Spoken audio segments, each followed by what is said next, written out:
The grand hall fell silent the moment the janitor's voice trembled through the air. His old hands, roughened by years of scrubbing marble floors, clutched the mop as he stared at the portrait hanging on the wall. His lips quivered, his eyes widened, and his heart seemed to stop. "Ma'am," he whispered, his throat tightening with disbelief. "The girl. She lived with me in the orphanage." The curator froze mid-step, the silence echoing off the golden frames and velvet drapes. Outside, thunder rolled in the distance as if the heavens themselves paused to listen. Before we dive deeper, if you believe in kindness, second chances, and the unseen beauty of human hearts, please like, comment, share, and subscribe to Kind Hearts Hub. Every small act of support helps us bring more real and emotional stories like this one to life. The janitor's name was Armin. He had worked at the city's art museum for nearly 20 years, cleaning forgotten corners while others admired beauty on the walls. He was quiet, humble, and invisible to most, but that day something changed. The portrait, newly unveiled at a charity art exhibition, showed a young woman painted in soft tones of gold and sorrow, her eyes glistening with the kind of pain only those who have lost everything could carry. The plaque beneath it read, "Ilara, the light of hope." Armin's knees weakened. He knew that face, those eyes, that faint scar above her eyebrow.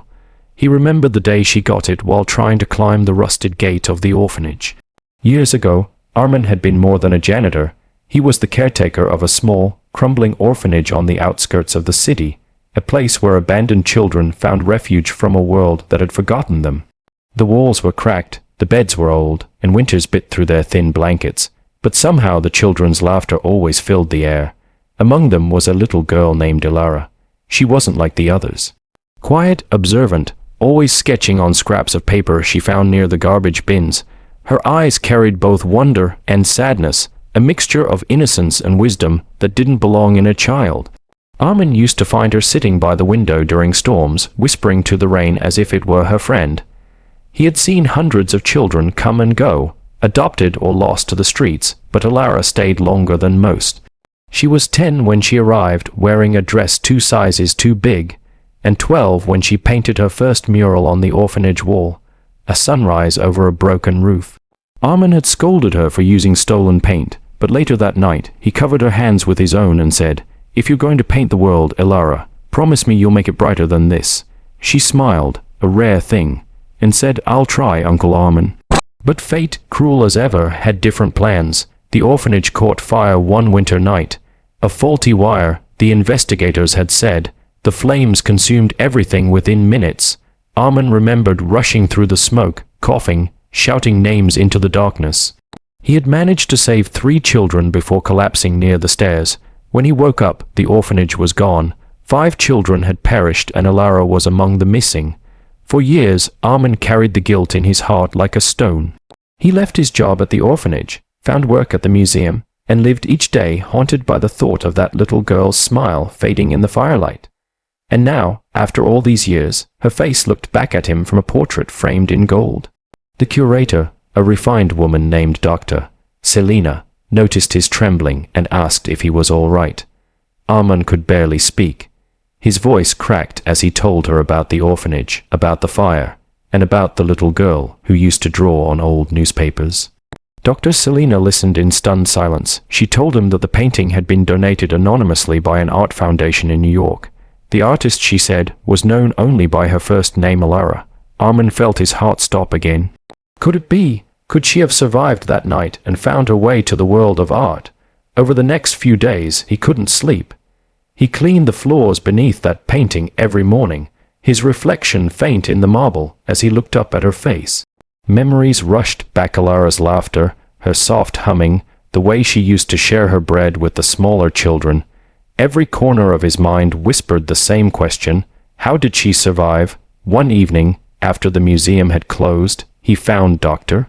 Selina waiting for him with an envelope in her hand. It had arrived that morning, addressed simply to the Keeper of Light. Inside was a handwritten letter, the paper smelling faintly of jasmine. "Dear Uncle Armin," it began. His hands shook as he read. The letter was from Ilara. She had survived the fire, barely. A rescue team had found her unconscious near the woods, burned but breathing. She was taken to a city hospital, then transferred to a foster home far away. For years, she thought the orphanage caretaker had died saving them. It wasn't until she saw a newspaper article about the museum's janitor, who cleaned every night beneath the stars of art, that she realized it might be him. She had searched for him, but time and distance made it impossible. So, she painted instead every emotion, every memory, every face she remembered from that broken home. Her art became her way of speaking to the past, of saying thank you to the man who once told her to make the world brighter. And now her paintings were displayed across cities, helping raise funds for children's homes and education centers. "You once told me to make the world brighter," she wrote. "I'm still trying, Uncle. Every color I use carries a piece of your kindness." Armin couldn't hold back his tears. The letter slipped from his hands, fluttering like a white bird onto the marble floor. That night, he stayed in the hall long after closing time, the janitor and the portrait alone under the dim lights. He whispered softly, "You kept your promise, Elara." The museum held a tribute exhibition a month later. Visitors came from all over the country to see Elara's collection, paintings filled with emotion, loss, and rebirth. Armin stood quietly at the back, unseen as always. But when the final piece was revealed, a painting of the old orphanage with sunlight streaming through the ruins, he broke down. On a small bench in the painting, she had painted two figures, a little girl holding a brush, and an old man sweeping the floor beside her. The plaque below it read, "For Uncle Armin, who taught me that kindness can rebuild even what fire destroys." That night, after everyone left, Armin stood before that painting one last time. He whispered to the canvas, "You made it, my child." His eyes glistened, his lips curved into a quiet smile, and for the first time in years, the guilt in his heart began to fade. He wasn't just a janitor anymore.